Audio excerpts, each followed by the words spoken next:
Et nous sommes de retour au plateau pour la suite de cette émission. Nous abordons notre troisième sujet. Nous restons donc en République démocratique du Congo après le journal pour aborder un autre aspect. L'ONU lance le retrait anticipé et progressif des casques bleus. L'Organisation des Nations Unies ou le Conseil de sécurité de l'ONU a annoncé ce mardi le retrait progressif et anticipé des casques bleus à la demande de la République démocratique du Congo. L'ONU devait dégager ces casques bleus déjà à partir de la fin de cette année 2023 et progressivement jusqu'à un terme selon un calendrier convenu entre les deux parties. L'ONU veut s'y prendre très rapidement. Les casques bleus ont commencé par quitter, selon une annonce faite par la MONUSCO ce mardi. Bon enfant, Bobby. Oui, nous assistons à ces scènes sur le continent africain.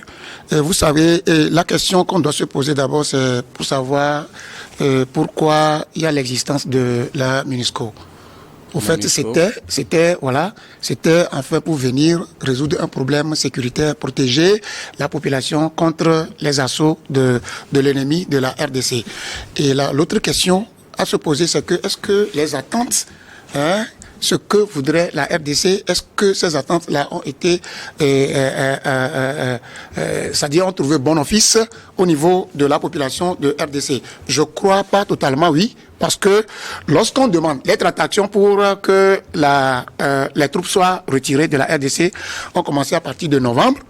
Sous demande des autorités, et c'est maintenant, je crois hier que le communiqué a été sorti que on doit faire le retrait par vague ou bien de progrès progressif.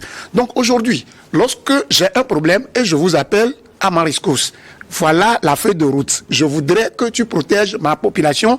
Je voudrais que tu m'aides à trouver des solutions à ceci. Et lorsque ce que j'attends de vous n'est pas totalement ce que je veux, bon, je suis en droit quand même de te demander de plier. Je crois que c'est dans ce schéma-là que s'inscrit le gouvernement de la RDC pour demander à la MONUSCO de plier bagage. Mais ce que nous avions encore constaté, dans cette organisation des élections, le même gouvernement de RDC a demandé quand même à la MONUSCO de l'aider, de sécuriser encore. Vous voyez, c'est ça qui amène des problèmes.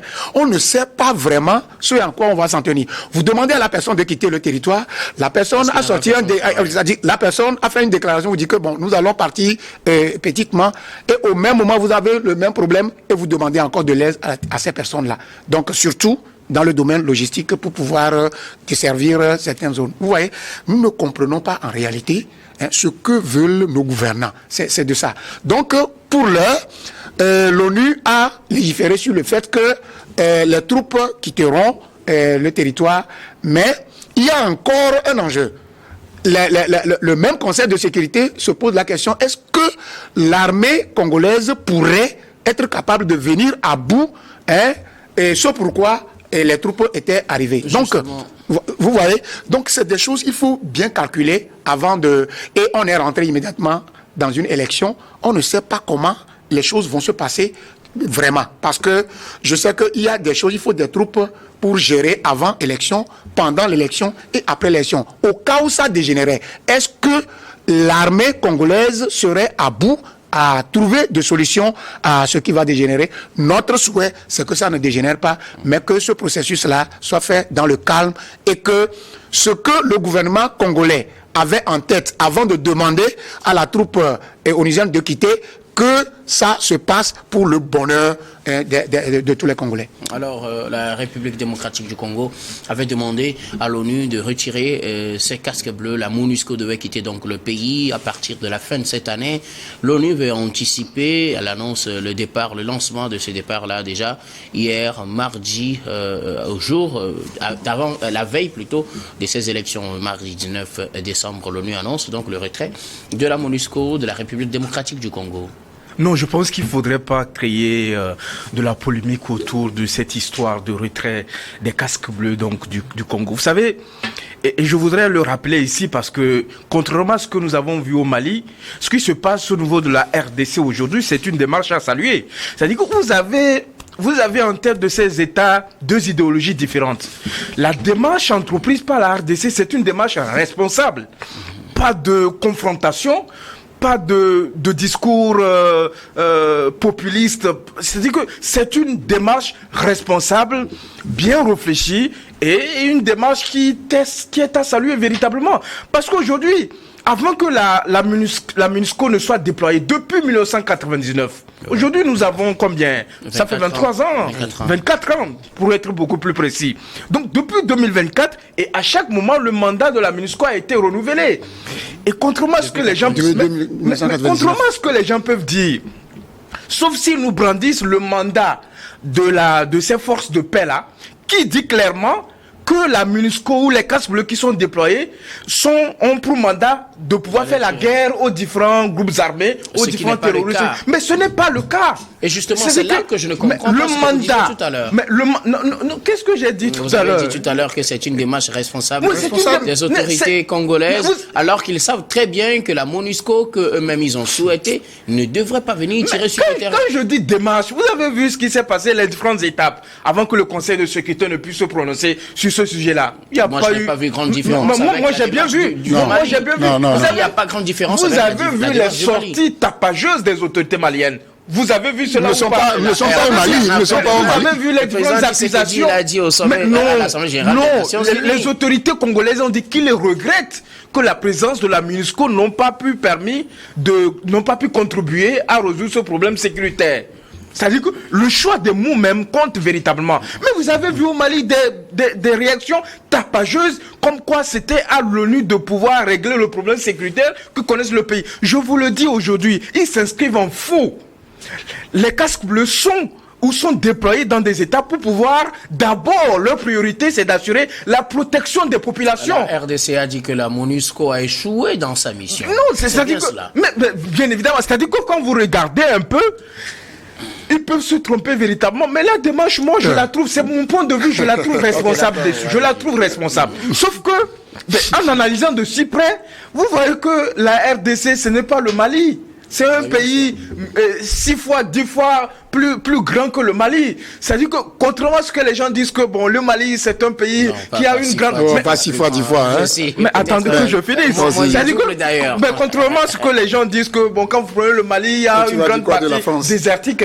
Mais quand vous prenez la RDC également, il y a des lieux où pour pouvoir aller, il faut des moyens colossaux, véritablement. Il faut aller en avion, par exemple. Alors, combien de nos États ont des moyens? Non, je suis dans le sujet véritablement. De la capacité de la RDC à gérer l'après MONUSCO. Non, c'est à cela que je veux en venir, parce que quand vous avez une superficie aussi grande comme ça, que vous n'avez pas les moyens véritablement, vous êtes tributaire de l'extérieur, même votre budget est financé par l'extérieur, en grande partie véritablement, vous n'avez pas les moyens pour consacrer donc à la sécurité, au renforcement donc des forces de sécurité, de maintien de l'ordre. Comment vous allez vous prendre véritablement pour assurer la protection des populations, notamment au niveau de la zone N'est-ce pas là plutôt une raison pour permettre à l'ONU de gérer le problème? Mais ils sont en train de faire de façon progressive. L'ONU même a annoncé qu'ils sont attentionnés véritablement. Ils vont enclencher la première étape, qui est donc de se retirer, je pense, du Sud Kivu, véritablement. Ouais. Et après, ils vont observer la première étape avant d'aller dans le Nord Kivu. Pour observer, pour voir ce qui va se faire et pour voir ce qui va se passer. Si les autorités en place ont les moyens nécessaires pour pouvoir assurer la protection donc des populations. Sauf que, quoi que les gens disent aujourd'hui, nous avons une autorité en place au niveau de la RDC. C'est-à-dire que vous ne pouvez pas leur imposer une convention ou vous ne pouvez pas leur imposer une décision. Vous devez véritablement avoir leur assentiment, leur consentement dans ce sens-là. Ce n'est pas dans une situation où l'autorité de l'État a disparu, où le Conseil de sécurité s'est réuni pour résoudre un problème aussi ponctuel, aussi crucial. Maintenant, moi, je m'interroge véritablement parce que avant même qu'on ne prenne cette décision-là de pouvoir demander à la MONUSCO de quitter, normalement, les autorités en place au niveau de la RDC devraient travailler à prendre le relais de façon progressive.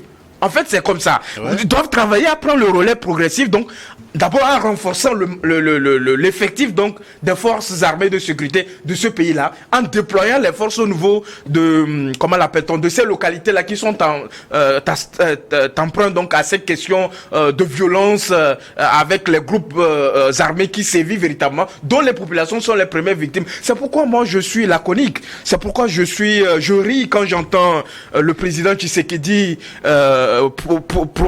dire haut et fort que dès qu'il y a une petite escalade, il va réunir les deux chambres en congrès et il va déclencher la guerre au Rwanda. Mais vous avez quel moyen pour le faire, Monsieur le Président? En tout cas, c'est votre interrogation. Je crois que vous nous rejoignez quelque part. Alors, comme je le disais, l'ONU s'inquiète du départ. Après le départ de la MONUSCO, qu'adviendra-t-il? Est-ce que les forces armées congolaises sont capables de gérer la sécurité de ce pays quand on sait que depuis 1999, vous le disiez tout à l'heure, la MONUSCO était sur le terrain. Entre-temps, on avait fait appel aux forces de l'Afrique de l'Est qui aussi, selon Tshisekedi, n'ont pas pu faire le travail. Tshisekedi s'est tourné vers les forces de la SADC qui devraient normalement déjà être sur le terrain pour prendre progressivement la place laissée par les forces de l'Afrique de l'Est. Finalement, n'a-t-on pas raison de craindre pour le départ, après le départ de la MONUSCO, bon enfant?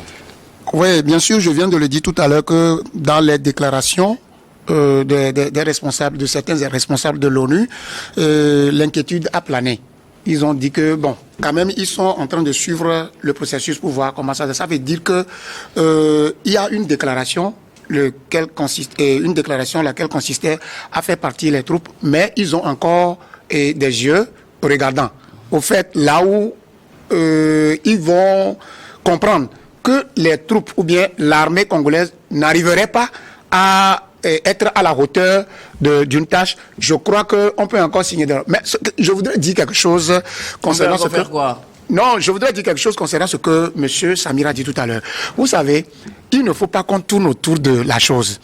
Quand les autorités, quand Tiani était arrivé, quand Tiani a pris le pouvoir par la force, quand Tiani ils ont lu la convention qui liait la coopération militaire entre la France et, comment l'appelle-t-on, le Niger. Et ça ne les arrangeait pas. Ils ont fait? Ils ont dénoncé ça. Maintenant, si Tshisekedi, à un moment donné, avait lu les accords qui auraient fait amener les casques bleus sur son territoire, et il voit que ce qu'ils sont venus faire n'est pas en réalité ce que le peuple veut, Tshisekedi est en droit de leur demander de partir. Ouais. Ça, c'est comme ça. Ça, c'est sur ce principe. Il fallait qu'ils comprennent ça. Non, ce n'est pas, on ne doit pas tourner autour de ça. C'est comme ça. C'est dans cette optique que moi je vois Tshisekedi demander depuis novembre à la troupe de quitter. Oui, maintenant, aujourd'hui, nous ne pouvons pas comparer ce qui s'est passé au Mali et ce qui se passe là, comment l'appelle-t-on, au Congo. Lorsque les Maliens, sous le leadership de leur président Assimi Goïta, font des déclarations tapageuses, nous avons vu que les troupes se sont retirées et la FAMA a fait, comment l'appelle-t-on, ses preuves. La fois passée en prenant, comment l'appelle-t-on, Kidal, etc. Ouais, non. Donc ça veut dire que leurs déclarations tapageuses ont porté de fruits. Que ce soit une déclaration, pas tapageuse, mais je dis que les deux pays ne s'inscrivent pas dans la même chose. Assimi Goïta, étant un homme de front, a su comment faire des déclarations pour trouver des solutions à la population malienne. C'est pourquoi je dis que ce qui nous incombe, voilà, ce qui nous incombe, la RDC, c'est un pays, comme je viens de le dire, près de 2,3 millions de kilomètres carrés. Plus vaste, plus. Vous comprenez? Donc, il y a de la matière à penser là-bas. C'est pourquoi l'ONU continue toujours à se plaindre.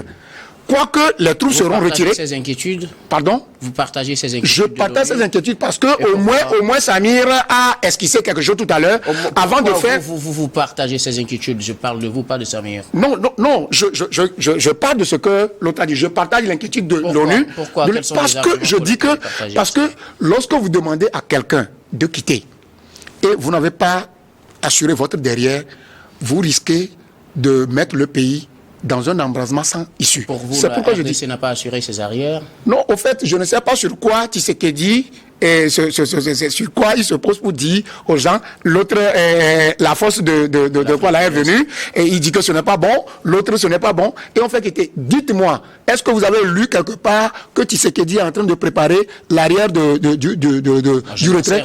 On n'en sait rien, c'est pourquoi, si lui-même, étant président, si lui-même, il a préparé l'arrière MONUSCO, c'est bon. Si ce n'est pas ça, il faut savoir qu'il est en train de blaguer avec le feu. C'est ça que nous ne devons pas avoir. Parce que la superficie de Congo même pose problème. Donc, il faut assurer l'arrière de MONUSCO pour savoir que après le départ, le peuple serait dans la paix ou non. Voilà ce que... Bon enfant Bovi.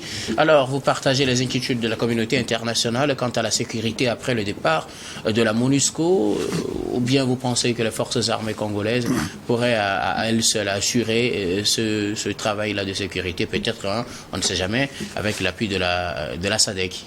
Non, je pense qu'il faudrait dénoncer un certain nombre de pratiques des autorités congolaises. C'est-à-dire que vous n'êtes pas capable d'assurer la sécurité de vos populations, même en capitale. C'est-à-dire qu'en pleine capitale, on peut tirer sur quelqu'un comme ça pour de rien du tout. C'est-à-dire que vos forces armées de sécurité ne sont pas capables d'assurer la protection des paisibles citoyens de votre pays. On tire sur les gens en pleine capitale dans plusieurs pays. Mais donnez-moi les exemples. Oh ben, on en a vu pleinement en France. Je ne vais pas donner pour le pays ici. On en voit pleinement aux États-Unis, on en voit en France. C'est pas la première fois que ça vient. Dans ces pays, même en Argentine, tu cites l'exemple des États-Unis où le port de l'arme est autorisé. Est-ce que dans nos pays vous avez vu ça? Le monopole de la force appartient aux forces armées de sécurité. Tous ceux qui ne risquent pas les gens à tirer sur les gens. Tous ceux qui utilisent les armes en dehors des forces armées de sécurité doivent être sous le coup de la loi et doivent être sanctionnés à la rigueur de la loi. C'est ce qui fonctionne dans nos États. Aux États-Unis, les gens ont la permission du port de l'arme, Ils n'ont pas la permission de tirer sur les voisins. Non, je ne refuse pas. Mais c'est ce qui amène ces extravagances auxquelles nous assistons. Moi, je voudrais être clair. Et moi, je tiens compte des réalités de nos pays africains.